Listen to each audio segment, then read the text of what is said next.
Bismillahirrahmanirrahim. Assalamualaikum warahmatullahi wabarakatuh. Alhamdulillahi wa kafa. Wassalatu wassalamu ala rasulillahi mustafa wa ala alihi wa man ihtada. Amma ba'd. Hadratal muhtaramin wal muhtaramat, summa ila hadratil kiram. Ayyuhal mukarram, sahibul fudala, sahabat-sahabat saya seangkatan 85, allazi yaqduru fi hadzal masjid at-taqwa, hafizakumullah wa ri'akum. Rabbi shrah sadri wa yassir li amri wa hlul 'uqdatam min lisani yafqahu qawli. Amin ya mujibus sa'ilin. Ayyuhal ikhwan wal akhwat, beberapa hari lalu gue tuh di WA, gue aja ya. Kita kan friend. Jadi gue tuh di WA sama ketua, diminta untuk ngisi sharing kajian di acara IKAL 385 mengaji. Ya, sebetulnya jujur aja gue juga kaget gitu, karena apa gue ustaz atau bukan nih gitu. Tapi karena yang minta Yusti, ya udahlah, pasrah aja ya. Karena ada pepatah gini teman-teman, man kasura ihsanuhu kasura ikhwanuhu ya. Siapa yang banyak kebaikannya akan banyak saudaranya ya. Wa kasirum min barakatillah, dan akan banyak nikmat barokahnya dari Allah. Jadi banyak-banyaklah kita berbuat kebaikan sehingga kita banyak saudara dan banyak barokah dari Allah ya.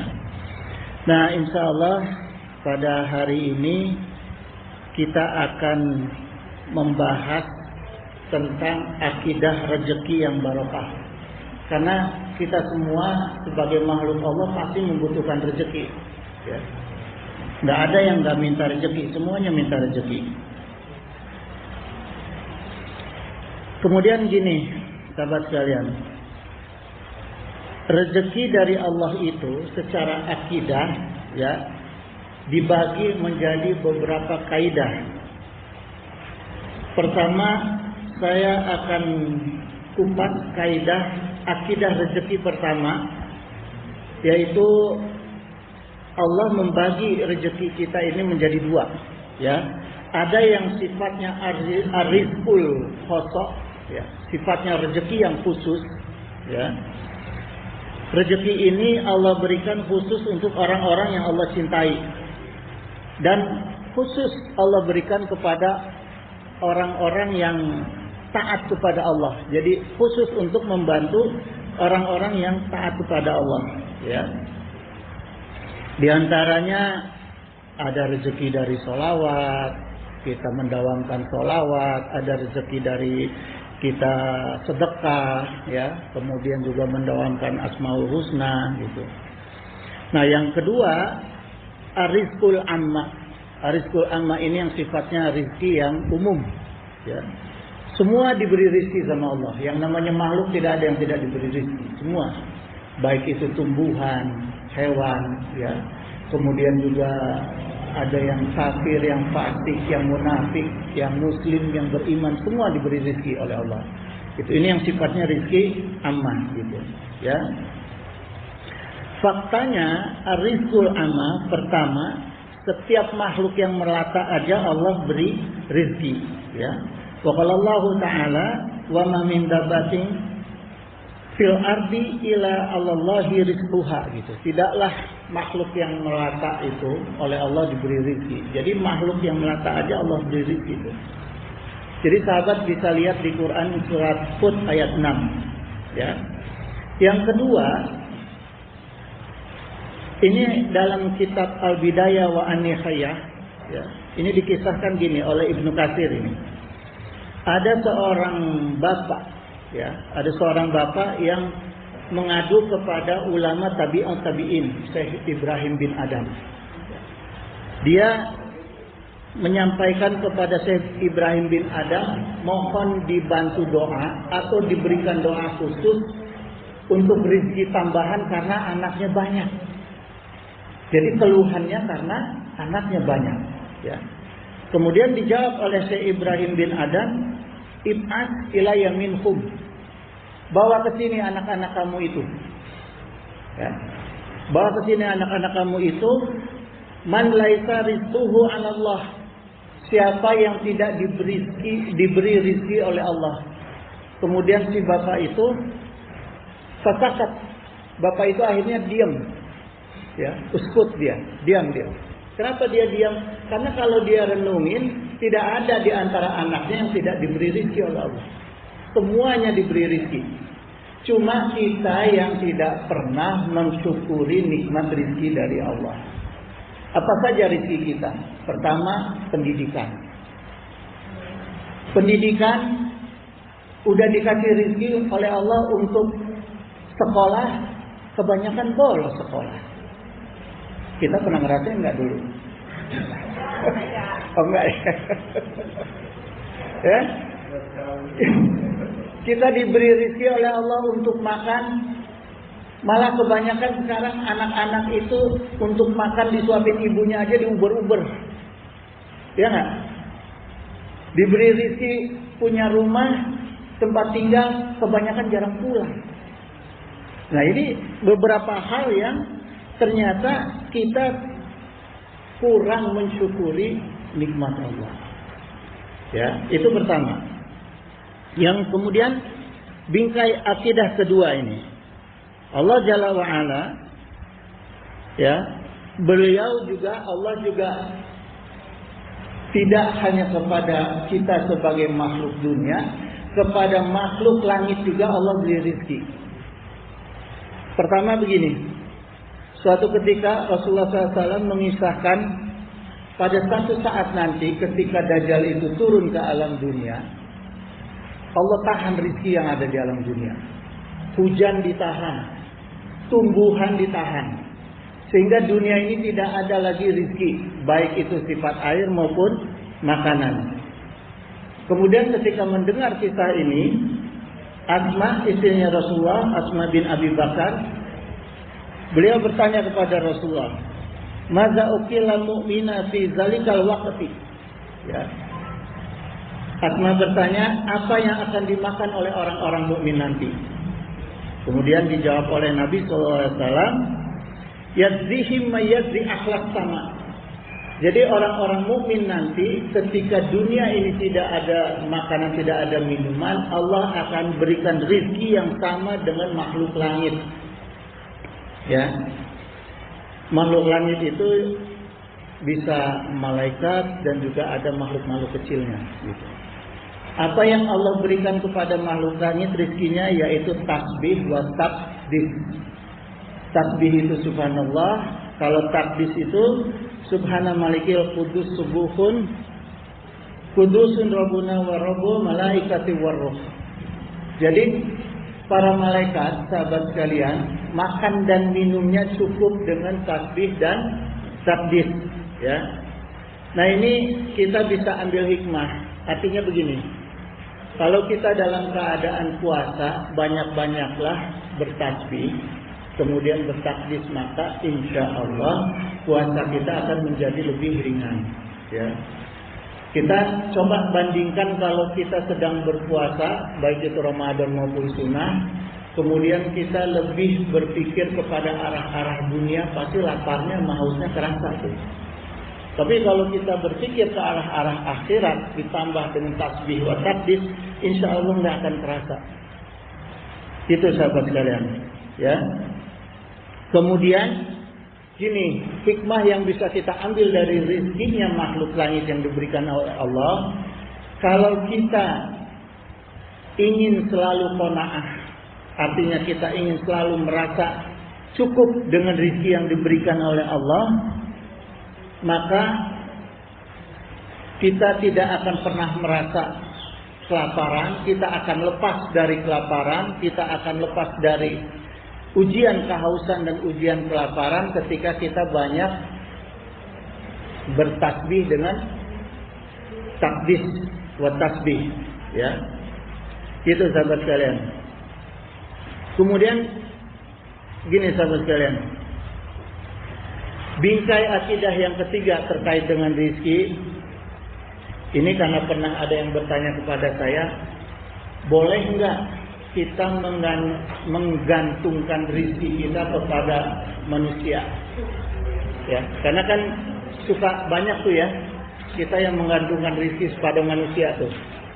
Contoh misalnya kita berharap mendapat rezeki dari orang kaya, kita berharap banyak mendapat rezeki dari pejabat dan dari orang-orang yang dianggap berlebihan rezekinya dari kita. Nah, pertanyaannya boleh nggak kita berharap rezeki dari orang-orang seperti itu? Artinya dari makhluk, ya? Boleh. Boleh sahabat. Tapi ada syaratnya. Syaratnya tetap kita mintanya kepada Allah. Ya. Mintanya kepada Allah caranya bagaimana? Misalnya begini. Ketika kita akan mendatangi seseorang yang kita anggap lebih, apakah itu seorang pejabat, apakah itu seorang orang yang kaya raya, ya. Kita berharap kepada orang tersebut. Kemudian sebelum berangkat kita berdoa dulu sama Allah. Allahumma ya muqallibal qulub, Allah yang maha membulak-balikan hati, bulak-balikanlah hati si fulan itu supaya mahabbah kepada saya. Bulak-balikanlah hati si fulan itu supaya dengan izin engkau supaya memberikan apa yang saya maksudkan. Itu boleh. Tapi tujuan kita mintanya kepada Allah. Karena kita anggap makhluk itu adalah sebagai wasilah, sebagai perantara. Gitu. Ya. Karena Allahul ladzi ya muqallibal qulub. Karena Allah lah yang membulak-balikan hati gitu. Jadi jangan tujuan kita itu kepada orang itu gitu. Jangan kita yang bergantung kepada makhluk. Itu tidak boleh, ya. Kemudian bingkai akidah yang keempat, jangan pernah tawar-menawar terhadap ketaatan kita kepada Allah dan Rasulnya. Ini akidah kita mengenai akidah rezeki, ya. Karena gini, sahabat sekalian, memang sudah umum, sudah wajar ketika kita sebagai manusia itu terkait dengan rezeki selalu ada cemas, ada was-was, ada ragu-ragu, itu pasti. Karena itu kodrat kita sebagai makhluk, ya. Kadang kita, aduh takut besok nggak dapat rezeki, besok gimana, gitu. Terkait dengan rezeki pasti itu dialami oleh manusia. Nah ini ada kisah yang kita bisa ambil ibrah, sahabat sekalian, ya. Kisahnya itu kita mungkin semua umat muslim sudah tahu ya, bahwa kota Mekah dan kota Madinah itu termasuk haramain. Dua kota yang dilarang oleh Allah dimasuki oleh orang-orang kafir. Ya. Dua kota yang haramain. Jadi pada tahun ke-9 Hijriah Allah memerintahkan kepada Rasulullah SAW melalui surat At-Taubah ayat 28, Allah Ta'ala berfirman, ya ayyuhallazina amanu innamal musyrikuna najasun. Jadi Allah tegaskan di sini orang-orang musyrik, orang-orang kafir, orang-orang yang tidak percaya sama Allah itu adalah najasun, artinya najis. Najis bukan secara dohir, tapi najis secara batin. Karena dia kafir. Kafir itu apa? Kafar. Kalau kita bilang cover, tertutup. Ada cover buku, yaitu artinya tertutup. Orang-orang kafir adalah orang-orang yang tertutup dari akidah kepada Allah. Ya. Nah, perintah Allah sudah jelas, hai orang-orang yang beriman, ya, fala yuqrabul masjidal haram ba'da amihim. Maka laranglah orang-orang kafir untuk masuk ke negeri ini. Artinya ke negeri Mekah wal Madinah, ya. Nah, kemudian apa yang terjadi para sahabat? Ketika turun perintah ini, para sahabat Rasulullah SAW yang ada di Mekah dan yang ada di Madinah ketika itu ketakutan, bingung semua. Karena ini masalah rezeki. Karena kita tahu bahwa Mekah itu kota yang hanya perdagangan. Income-nya itu dari perdagangan, nggak ada yang lain. Kalau Madinah itu kota pertanian, kalau Mekah itu kota perdagangan. Sehingga para sahabat ketika itu yang merasa berdagang, ya, yang biasa berdagang dengan seluruh orang-orang yang datang, orang-orang dari kabilah Arabia itu datang ke Mekah. Tiba-tiba Allah melarang untuk orang kafir masuk ke Mekah. Pasti yang ada di pikiran mereka apa? Yang ada di pikiran para sahabat, waduh, pasar saya jadi sempit, ya kan? Kalau orang sudah berpikir pasarnya jadi sempit, tentu dia akan berpikir rezekinya jadi sempit. Nah, kalau udah seperti itu, orang akan gimana? Mau nggak taat sama perintah Allah? Pasti ragu-ragu, pasti berpikir, ya kan? Tapi kemudian apa yang terjadi sahabat sekalian? Allah melanjutkan firman-Nya, "Fasawfa yughnikumullahu min fadlillahi in syaa." Ya. Kemudian Allah menjamin, maka Allah lah yang akan menjadikan kalian itu yughnikum. Yughnikum itu artinya kaya, bukan hanya kaya tapi mewah. Ini dalam kaidah bahasa Arab. Ya. Yughni ini maksudnya kaya yang mewah. Bukan sekedar kaya, tapi juga dengan kemewahan. Ini yang dijamin oleh Allah, ya. Wa in khiftum alaitan. Kalau kalian takut tidak dapat rezeki dari orang-orang kafir, maka Allah jamin fasawfa yughnikumullahu min fadlihi insya'a. Allah jamin kalian itu akan kaya dan mewah hidup kalian. Ya.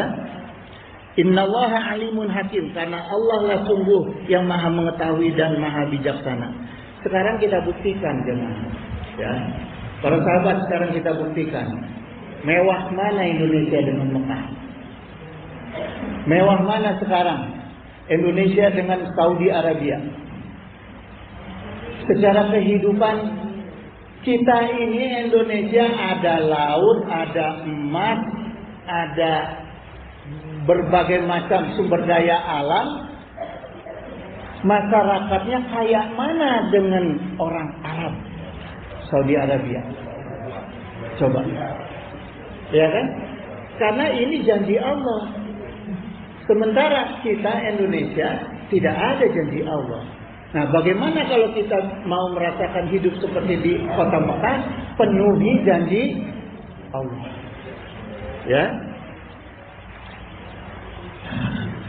Kemudian begini, sahabat sekalian.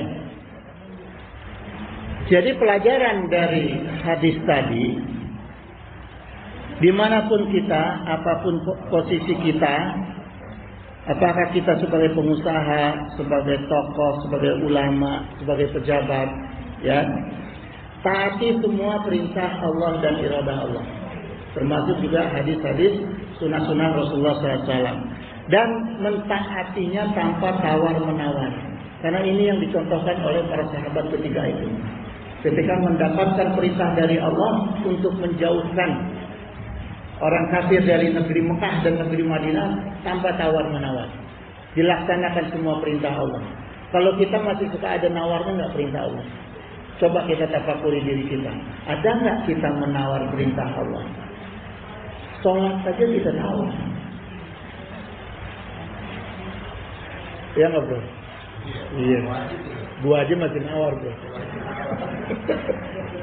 Puasa kita masih nawar, ya.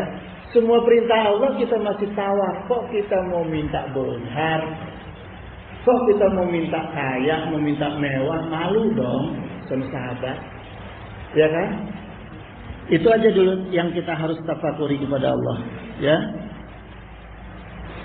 Kemudian jamaah sekalian, Itu kaidah akidah pertama kita tentang rizki, ya. Pertama, jangan kita pernah tawar-menawar terhadap hukum-hukum Allah, ya.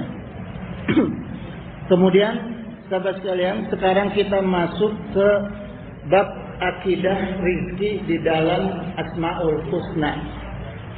Ini yang sifatnya khosoh tadi, ya, rizkul khosoh, sifat rizki yang khusus yang akan kita tolak, yang akan kita cari, ya. Karena gini, Allah itu, sahabat sekalian, punya 99 nama. Yang diantaranya ini 99 nama ini adalah semuanya kepentingan makhluk. Jadi Allah itu tidak hanya satu nama, tapi Allah punya 99 nama yang semuanya adalah kepentingan makhluk. Ini yang harus kita pahami, ya. Pertama, waqala Nabi sallallahu alaihi wasallam, inna lillahi tis'atan wa tis'ina isman, ya. Sungguh Allah itu memiliki 99 nama, mi'atan ila wahidan, 100 kurang 1. Artinya di sini oleh Rasulullah SAW ditegaskan Allah itu hanya 99 nama. Jadi jangan ada yang lebih-lebihkan, ya. Jangan ada yang mengatakan 100 lebih, ya. Tetap hanya 99 nama, mi'atan ila wahidan, 100 kurang 1, ya. Kemudian waqala Nabiya aidan man ahsaha dakhala jannah. Barang siapa yang mengihsa maka dia akan masuk surga. Nah, kalau kita membayangkan surga, sahabat sekalian, surga itu ada yang di alam dunia, ada yang di akhirat, gitu, ya. Jadi jangan kita pernah menyangka, janji Allah, janji Rasul ini surga tunggu aja nanti, tunggu kita mati dulu. Enggak. Itu salah kalau kita berpendapat seperti itu. Karena surga itu ada di dunia, ada di akhirat. Kalau kita tidak pernah merasakan surga di dunia, artinya kita silakan. Silakan sahabat. Kalau kita tidak pernah merasakan surga di alam dunia, maka kita silakan. Ya.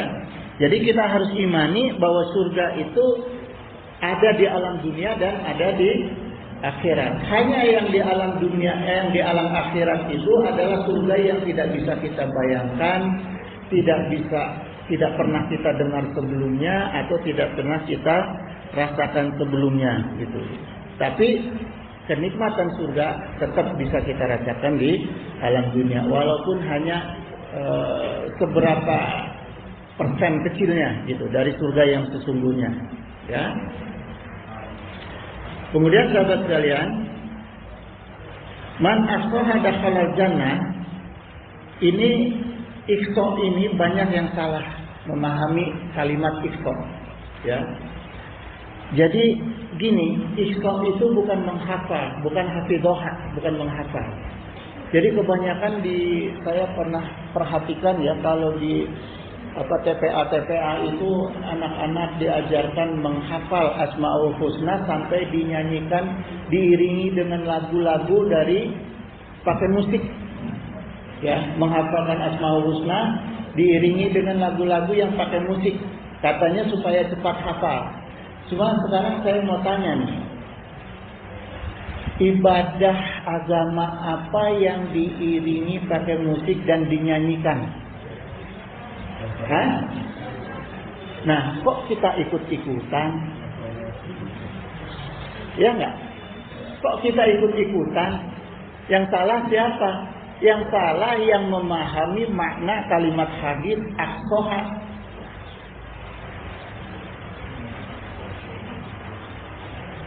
Jadi sahabat sekalian, secara bahasa, ya, secara bahasa dalam Lughatul Arabiyah, ya, ahsa ini adalah bentuk fi'il atau bentuk kata kerja, ya.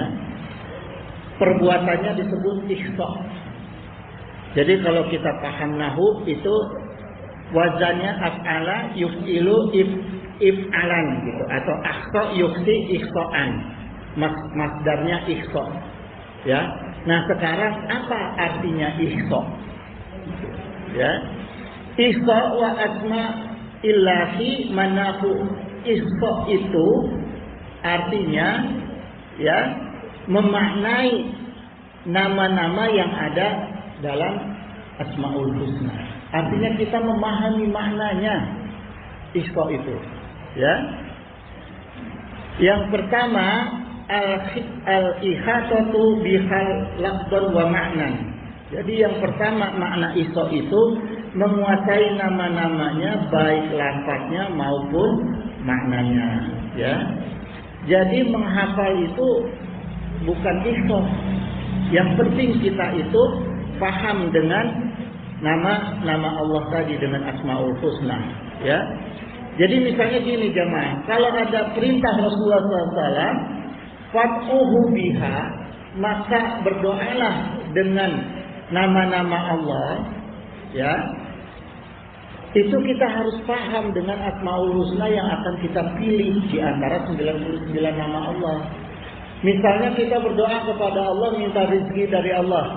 Allahumma, kalau untuk pribadi ini as'aluka, kalau untuk jama', untuk banyak inna nas'aluka, ya. Jadi misalnya kita berdoa untuk diri kita pribadi ini. Allahumma ini as'aluka rizqan, ya Allah berikanlah hambamu ini rizki thayyiban katsiran wasi'an bi ghairi hisab, misalnya, ya, yang baik, wasi'an yang bermanfaat, ya, kasiron yang banyak bi ghairi hisab, tanpa hisab dari engkau. Artinya yang enggak usah engkau hitung-hitung rezeki yang kau berikan kepada aku. Tambahin Asmaul Husnanya. Tambahin Asmaul Husnanya apa? Ya Fattahu, ya Razzaq. Ya, itu maknanya ikhsa. Jadi kalau kita berdoa, tempelkan Asmaul Husna di belakangnya yang sesuai, gitu, ya. Jangan kita tempelkan wa qabidu ya qabidu. Ya Allah berikanlah saya rizki karena Engkaulah yang maha menyempitkan dan Engkaulah yang maha merendahkan. Maka rizki kita disempitkan dan direndahkan. Itu maknanya ikhsa. Jadi kita harus paham dengan nama-nama Allah yang ada di Asmaul Husna itu, ya. Nah, kemudian ketika kita berdoa kepada Allah, jadikanlah Asmaul Husna itu sebagai wasilah dalam doa kita, ya. Misalnya kita gini, jemaah. Misalnya kita tambahkan, tadi kita berdoa Allahumma inni as'aluka rizqan ya dzal jalali wal ikram, misalnya, ya.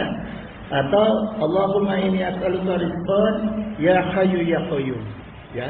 Ini tanda kita menjadikan Allah itu, Asmaul Husna itu sebagai wasilah, ya, penyebab diijabahnya doa kita. Boleh enggak? Nah, kita menjadikan Asmaul Husna sebagai wasilah.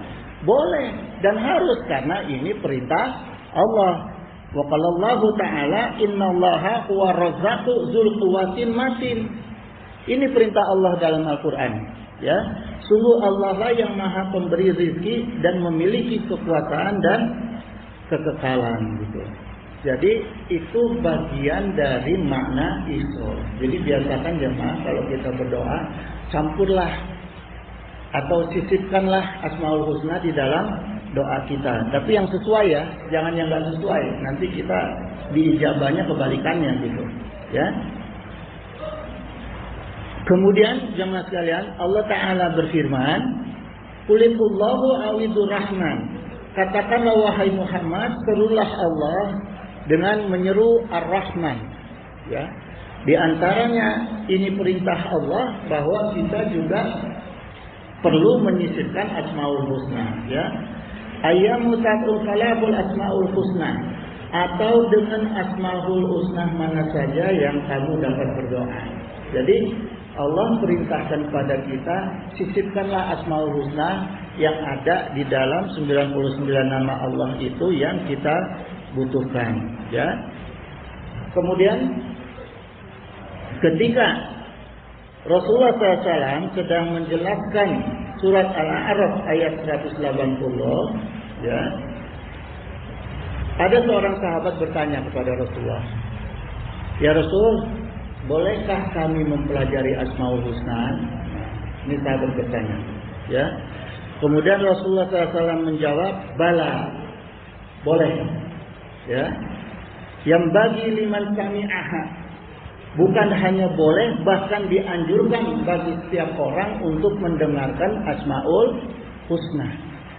Selain itu sami'aha, kemudian juga mempelajari ayata alamaha, kemudian mempelajari Asmaul Husna. Jadi kita disunahkan untuk mendengarkan dan mempelajari Asmaul Husna, ya. Kemudian jemaah sekalian atau para sahabat, dalil-dalil ini di dalam Al-Quran ini, kemudian para ulama dari dalil-dalil ini, para ulama itu menyusun kitab terkait dengan manfaat Asmaul Husna, ya. Kitabnya itu Khawas Asmaul Husna Litadawi wa Qada'il Hajat, ya. Ulama ini berkata, fazikruha nafi'u lidunya wa din wal akhirah. Jadi dengan kita menzikirkan Asmaul Husna, maka kita akan mendapatkan manfaat untuk urusan dunia, untuk urusan agama, dan urusan akhirat, ya. Ini yang pertama. Wa mafatihal barokah wa madlat tajalliyah, gitu ya. Wa majallat tajalliyah. Dan dengan menzikirkan Asmaul Husna, kita akan membuka kunci-kunci keberkahan dan akan wa majallat, dan akan menyingkap, ya, tajalliyah, menyingkap yang samar menjadi jelas. Ini dengan kita menzikirkan Asmaul Husna, ya. Pertama, wa madaba 'alaiha makrubun. Tidaklah ada kesulitan yang ditekuni dengan mendawamkan Asmaul Husna. Jadi para sahabat, kalau kita sedang mengalami kesulitan di dunia, ya, dawamkan Asmaul Husna. Cari di antara 99 nama-nama Allah yang sifatnya membuka, misalnya ya Fattahu, ya, yang membuka kaitannya dengan masalah-masalah kita yang ada di alam dunia, ya. Ila faradallahu ta'ala anhu kurbatan, kecuali Allah akan lapangkan kesulitan. Nah, itu manfaatnya kita menzikirkan Asmaul Husna. Kemudian yang kedua, wala majubun ila qadallahu ta'ala dinahu. Tidaklah hutangnya seseorang itu akan Allah lunasi dengan kita menzikirkan Asmaul Husna. Jadi kalau kita ini punya utang, ya, ada nggak yang nggak punya utang di sini? Nggak ada ya. Dok, sampai punya utang nggak, Dok? Oh, yang nggak punya utang kayak bagus doang tuh.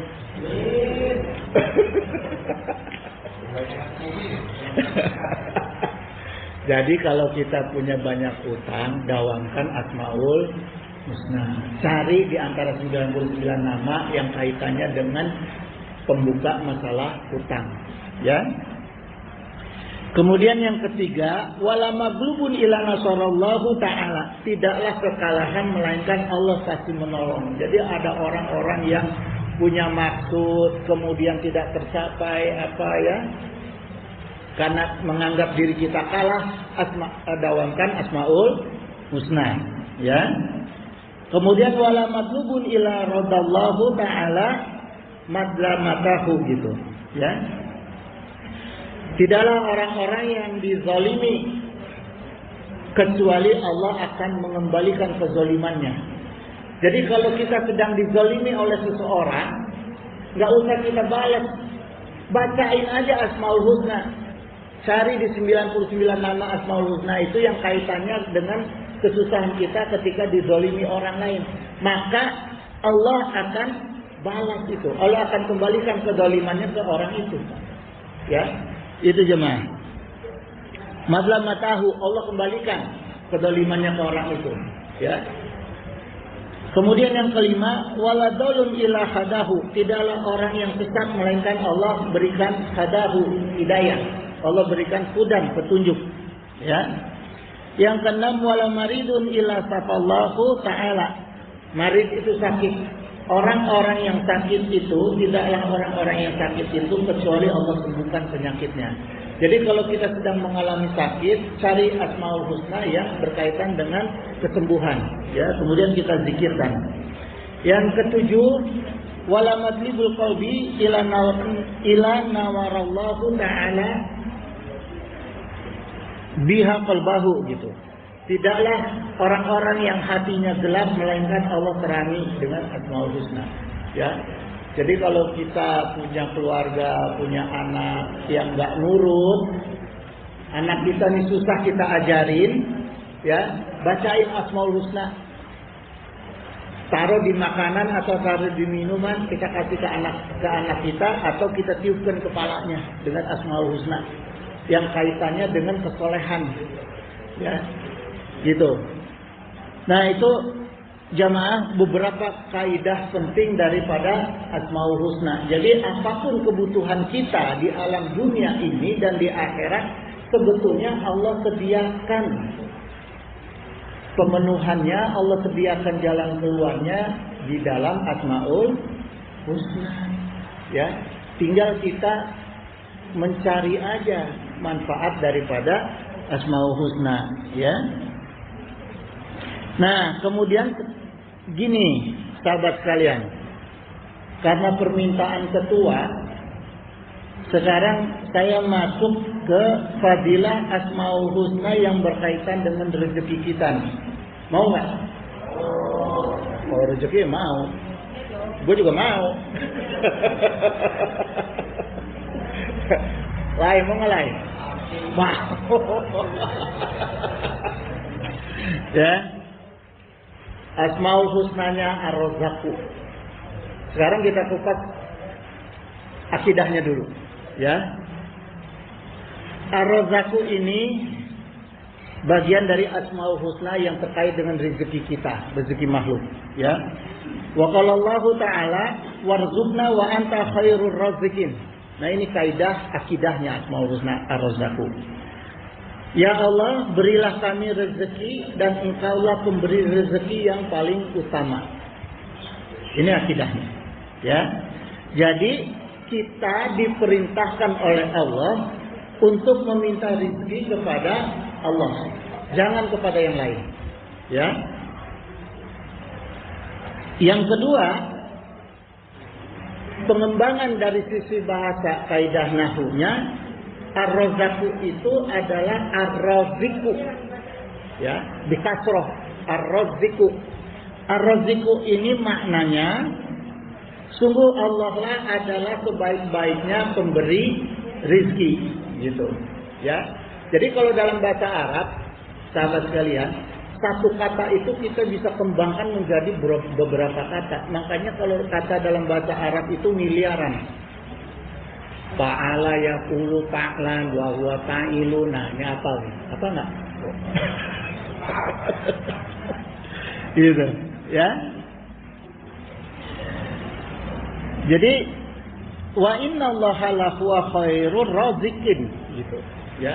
Sungguh Allah lah sebaik-baiknya Maha pemberi rizki. Jadi ini menerangkan adalah sifat Allah, ya. Jadi gini, sahabat sekalian, kita mengimani bahwa Allah itu pemilik rizki yang tidak ada batasnya, ya. Dan Allah itu dalam memberikan rizki itu tidak pernah ragu-ragu dan tidak pernah terlambat. Ini harus kita pahami dulu. Kita harus pahami, ya. Kita harus mengimani bahwa Allah adalah Maha pemberi rizki, pemilik rizki, dan Allah memberi rizki itu tidak pernah terlambat dan tidak pernah ragu-ragu, ya. Yang ketiga, pengembangan dari kata ar-razzaqu, ar-razzqu, gitu, ya. Ar-razzqu ini sifatnya adalah perbuatan. Jadi sifat fi'il, perbuatan, ya. Karena Allah itu mempunyai sifat perbuatan. Jadi gini, sahabat, ya. Kalau ar-razqu ini pemahamannya gini. Kalau kita punya nama soleh, manusia nih, ada yang namanya soleh, dijamin nggak perbuatannya soleh? Hah? Ayo, ya kan? Enggak kan? Nah, kalau Allah dengan sifat ar-razqunya, dijamin Allah itu pasti pemberi rezeki. Karena asma wa sifat Allah itu sama. Kalau asma wa sifat makhluk nggak ada yang sama. Kadang-kadang doang. Kalau lagi sadar dia sama, kalau enggak. Gitu. Ya. Nah, kalau Allah perbuatan dan sifatnya sama, ya. Jadi begini, sahabat, ya. Ulama Ibnu Qayyim rahimahullah ini dalam kitab An-Nihayah, ya. Beliau mengatakan gini, wa kadzalika ar-razzaqu min asma'ihi gitu. Demikian juga ar-razzaqu adalah nama salah satu dari nama-nama Allah. Wa rizqu min af'alihi nu'ani gitu. Dan ar-rizqu adalah salah satu dari perbuatan Allah dalam memberi rezeki dibagi dua lagi. Ya. Jadi Allah dalam membagi rezeki, dalam memberi rezeki itu dibagi dua lagi, ya.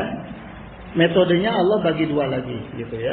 Dalam kitab Al-Haqqul Wadimul Mubin, Syekh Abdurrahman As-Sa'di rahimahullah, beliau menjelaskan kalau pemberian rezeki Allah kepada hamba-hambanya itu ada dua, arizqul amma yang tadi sifatnya rezeki umum, dan arizqul khosok yang sifatnya khusus, ya.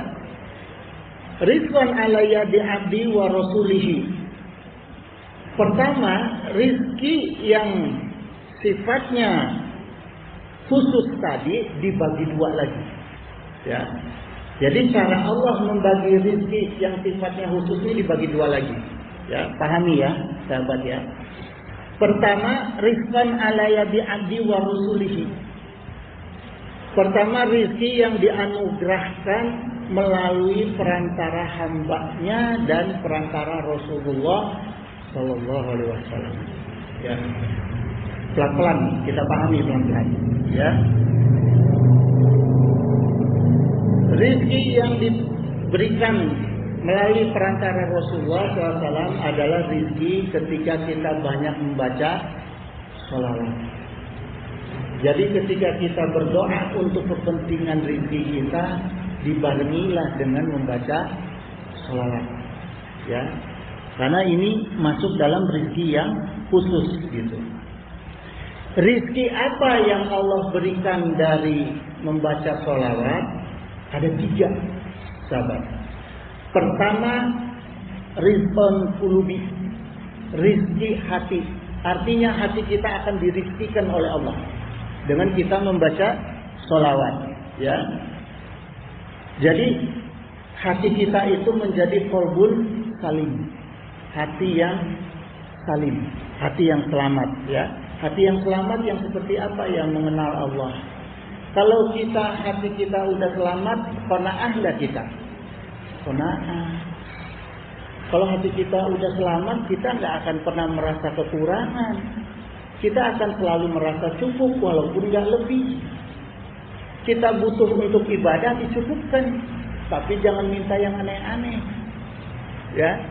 Mintalah kecukupan kita untuk ibadah. Maka Allah akan cukupkan. Gitu. Itu yang melalui perantara selawat. Ya. Yang kedua adalah rizqul ilmi, rizki ilmu. Ya. Artinya ilmu yang manfaat. Tuh. Ya. Kita akan diberi rizki ilmu yang manfaat, yaitu ilmu untuk mengenal Allah Ta'ala dengan asma wa sifatnya. Ya. Yang ketiga adalah rizqul imani, rizki iman. Gitu. Jadi dengan bersolawat kepada Allah, iman kita akan dirizkikan oleh Allah. Ya. Gitu. Karena penting nggak rizki iman ini, sahabat? Rizki iman ini penting karena kalau kita sudah diberi rizki untuk iman kita, Allah akan penuhi janjinya. Apa janji Allah? Wa may yattaqillaha yaj'al lahu makhraja wa yarzuqhu min haitsu la yahtasib. Ya. Jadi siapa yang bertakwa kepada Allah, Allah akan berikan rizki dari arah yang tidak disangka-sangka dan Allah akan cukupkan semua kebutuhan dunia kita, gitu, ya. Nah, kalau kebutuhan kalau rizki yang jalannya dari makhluk itu ya melalui transaksi, bisa kita menjadi pekerja profesi, buruh, TNI, Polri dan lain-lain, itu rizki yang sifatnya dari makhluk, ya. Buruh, tani, dagang, kita bertani atau kita berdagang, gitu, ya. Kemudian sahabat sekalian, ini karena udah jam berapa sih? Kok masih 11:30 aja nih? Hah? Oh betul. Udah lapar belum? Hah? Belum. Kok perasaan gua udah lama ya? Hah?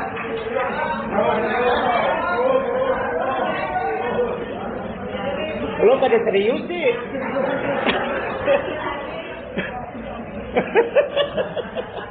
Gue minum dulu dah.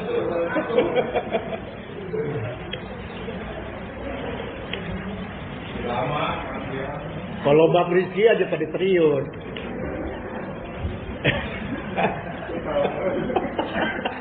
Pada perlu rizki berarti nih. Oke teman-teman, kita lanjutkan ya. Dalam kitab Madarijus Salikin, ulama Ibnul Qayyim rahimahullah qala wa akmalan nasi ubudiyatal muta'abidi, ya, muta'abidi. Jadi manusia yang paling sempurna ibadahnya adalah orang-orang yang beribadah hanya kepada Allah bijami'il asma'i wasifati ataya'ilu alaihal basyaru, gitu, ya. Artinya orang-orang yang beribadah kepada Allah dengan semua yang terkandung di dalam asma wa sifatnya Allah yang diketahui oleh manusia, gitu. Jadi maknanya begini sahabat, kita mendawamkan Asmaul Husna, kita membaca dan mengikhfa Asmaul Husna itu termasuk dari bagian ibadah, ya. Jadi bukan hanya sholat, puasa, tapi kita mendawamkan, memahami Asmaul Husna itu juga bagian daripada ibadah, ya. Nah, karena itu beliau memberi ajaran kepada kita. Ini yang saya pikir dalam kitab ini yang khusus terkait dengan tema kita rizki ya pada hari ini ya. Beliau memberikan susunan Asmaul Husna yang terkait dengan rizki, ya.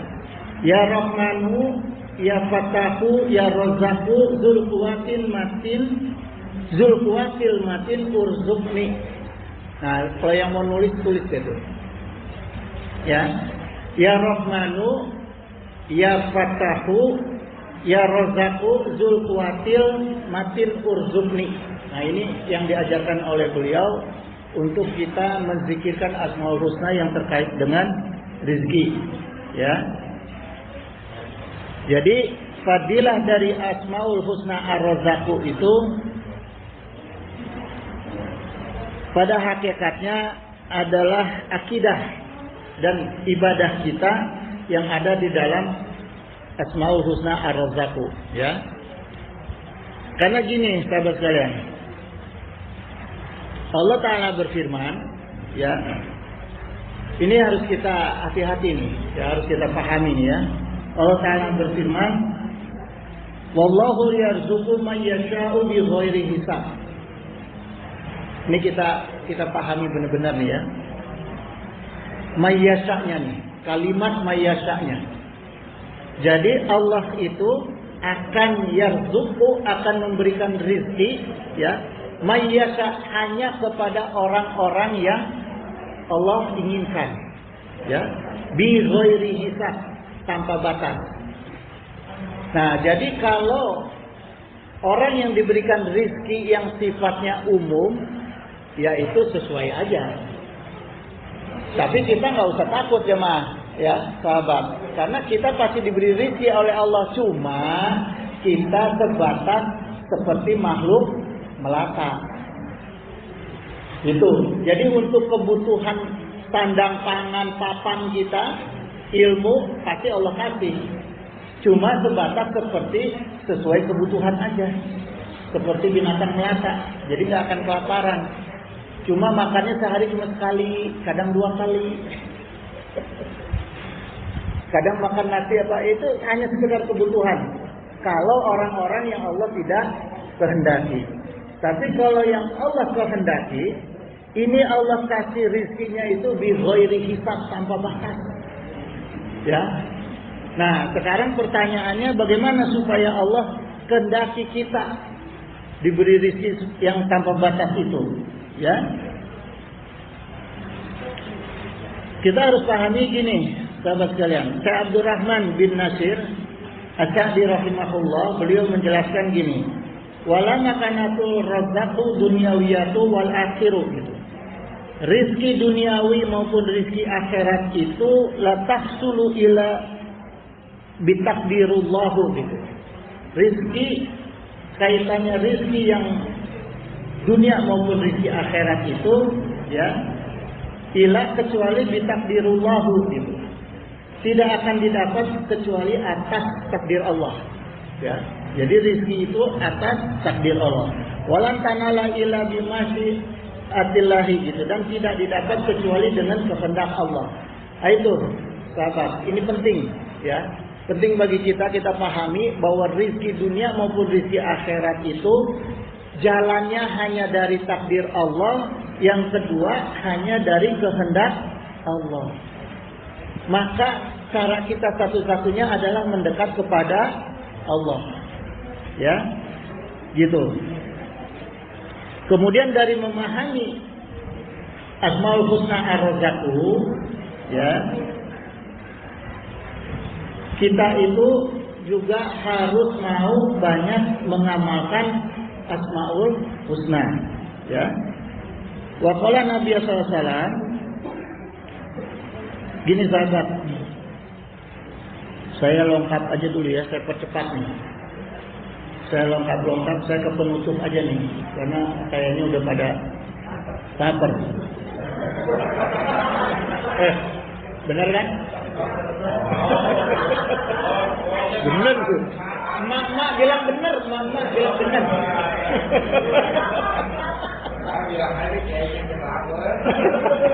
Tahu aja lah. Enggak, ini yang pentingnya nih. Ini yang pentingnya ya. Ini yang pentingnya supaya jadi oleh-oleh untuk kita nih. Ya, ini penting, tolong diperhatikan banget dan kalau bisa dicatat. Tolong diperhatikan banget kalau bisa dicatat. Ya, karena kita semua pengen rezeki tambahan kan? Pengen rezeki khusus kan? Ya. Wa qala Nabi sallallahu alaihi wasallam dari Abu Hurairah ya. Ma min yaumin yusbihul ibadu fihi ila malakani yang zilani. Tidaklah kepada para hamba Allah setiap pagi itu akan turun 2 malaikat. Kepada semua, kepada kita semua, tidak secara umum. Kepada kita masing-masing setiap pagi itu akan turun 2 malaikat. Ya. Fayaqulu, kemudian mereka berkata, tahadahuma, mereka berkata kepada Allah, artinya mereka berdoa kepada Allah, Allahumma ati mungfifan khulafa. Ya. Ya Allah, berilah ganti kepada orang-orang yang berinfak. Jadi jemaah, usahakan di pagi hari kita itu infak. Ya, kalau mau rezeki kita khusus dari Allah, setiap pagi itu usahakan kita berinfak. Apa bedanya infak dengan sedekah? Hah? Apa bedanya infak dengan sedekah? Kalau infak itu yang kaitannya dengan material.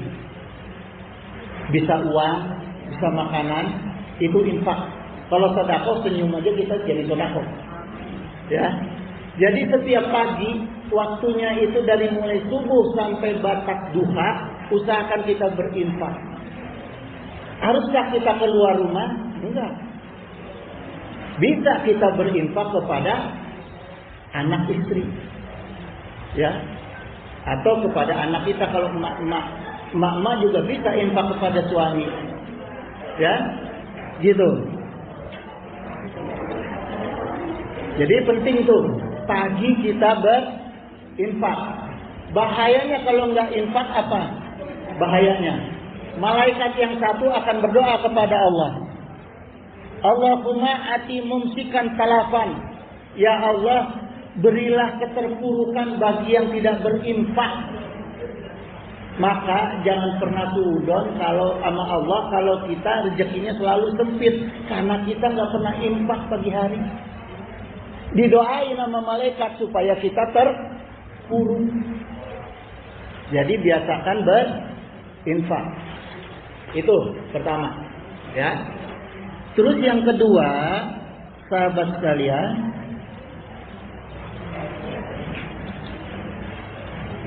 apa ganjarannya dari berinfak? Ya. Ganjarannya dari orang-orang yang berinfak ini, Allah Ta'ala berfirman, mislul ladzina yunfikuna amwalahum fi sabilillah, perumpamaan orang-orang yang menafkahkan hartanya di jalan Allah, wallahu yudha'ifu liman yasha, Allah akan melipat gandakan ganjarannya bagi yang Allah kehendaki. Allah yang kehendaki siapa? Ya tentunya yang didoakan malaikat tadi yang berinfak, ya. Berapa jumlahnya? Sab'un mi'atan, 700 kali lipat. Tapi jangan dihitung kalau kita infaknya 10.000 kali 700, enggak gitu. Ya. Pahala kita dapat 700 kali lipat. Kalau namanya rezeki 700 kali lipat, bentuknya apa aja rezeki? Rezeki itu bukan hanya yang datang, sahabat. Rezeki itu juga yang tidak hilang dari kita, itu juga rezeki. Jadi kalau kita banyak berinfak di pagi hari, insya Allah tidak hanya yang datang rezeki nambah kepada kita, tapi kita dihindari dari musibah, dari silakan. Ya, itu penting, sahabat. Kemudian yang ketiga, ini Imam Nawawi menyampaikan dalam Syarah Muhadzabnya. Syarah Muhadzab, ya, beliau menyampaikan ajma'at umatu, telah sepakat ulama kami di antara ulama-ulama para Imam Syafi'i, ya, ala anas shadaqata alal aqrabi gitu, ya. Jadi bahwa sedekah kepada sanak kerabat itu afdalu min ala ajanibi gitu. Lebih utama daripada sedekah kepada orang lain, ya. Wala ahaditsu fil mas'alati khasiratum mas'uratun gitu. Hadis-hadis itu banyak yang menyebutkan seperti itu gitu. Jadi hadis ini termasuk hadis yang terkenal kata Imam Nawawi, ya. Jadi sahabat sekalian, berinfak itu kalau kita infak kepada kerabat itu pahalanya 2. Kalau kita infak kepada orang lain, kepada pengemis, pada apa, itu pahalanya 1, pahala infak. Kalau kepada kerabat 2 pahalanya, pahala silaturahmi dan pahala infak. Jadi carilah yang terdekat kalau mau infak. Jangan cari yang jauh-jauh dulu, yang dekat dulu, ya. Gitu. Kemudian yang terakhir nih, fadilah yang terakhir nih, jamaah, ini yang perlu dicatat. Dalam kitab Tafrijul Qurub wa Tafrijul Qulub, ya, Sayyidina Imam Umar bin Khattab radhiyallahu anhu qala, beliau memberikan faedah supaya setiap pagi itu kalau bisa setelah sholat duha, ya. Setelah sholat duha baca ya Fatahu, ya Rozaku, ya Kafi, ya Mughni, ya. Ya Fatahu, Ya Razzaqu, Ya Kafi, Ya Mughni sebanyak 100 kali. Ya Fatahu, Ya Razzaqu, Ya Kafi, Ya Mughni. Ya Mughni 100 kali ya. Pada sholat duha ya. Pada sholat duha ya. Udah. Udah. Kalau udah, saya tutup. Nggak ada yang mau ditanyakan? Ada yang mau nanya nggak? Kalau nggak ada yang mau nanya, ya dikasih jadi nanya.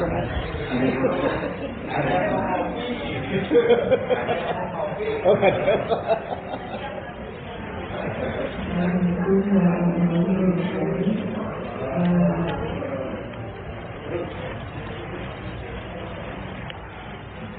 Kalau kita menyediakan makan pagi untuk anak kita termasuk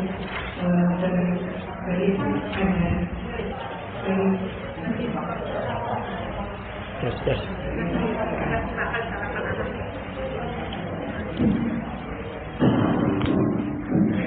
Dipakai.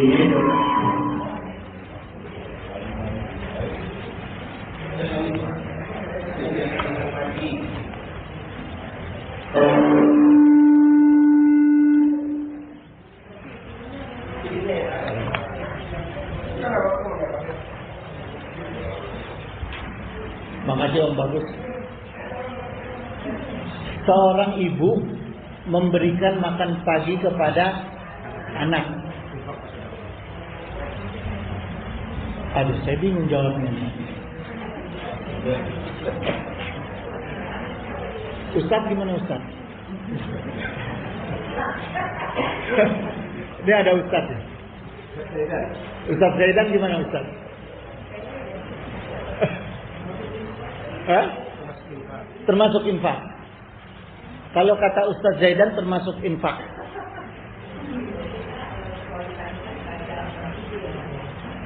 Iya, karena yang berkewajiban menafkahi anak dan istri adalah bapak. Ya, bahkan gini, mencuci pakaian pun itu harusnya kerjaan bapak. Nyetrika, nyuci piring. Rasulullah itu di antara sifat mulianya Rasulullah.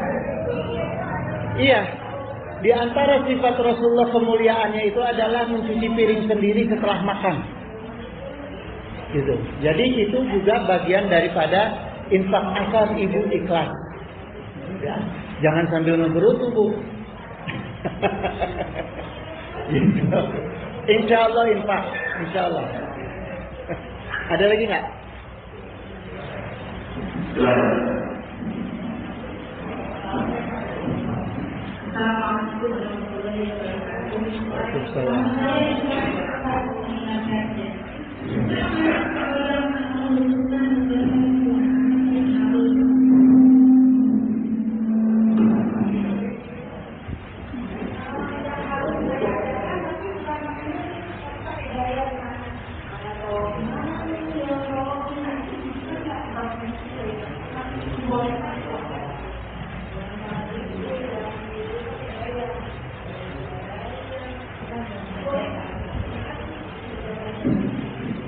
Insya Allah boleh. Insya Allah boleh. Jangan diiringi musik. Ya, karena ikhto itu bukan hafidhoha, ikhtoha bukan hafidhoha. Ya, jadi boleh kita mengajarkan Asmaul Husna dengan gaya asal jangan diiringi musik. Karena yang diiringi musik itu ibadahnya bukan orang Islam. Ya, gitu. Ada lagi nggak? Kalau nggak, saya tutup ya.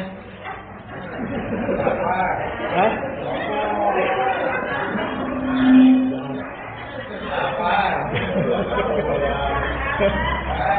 Jangan.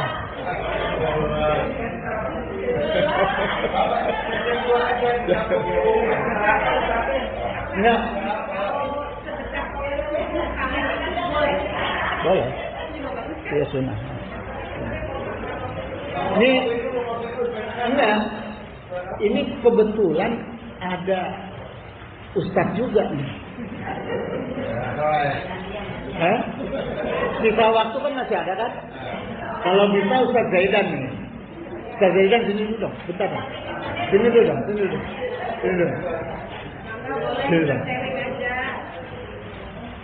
Sayang ilmunya kalau disimpan.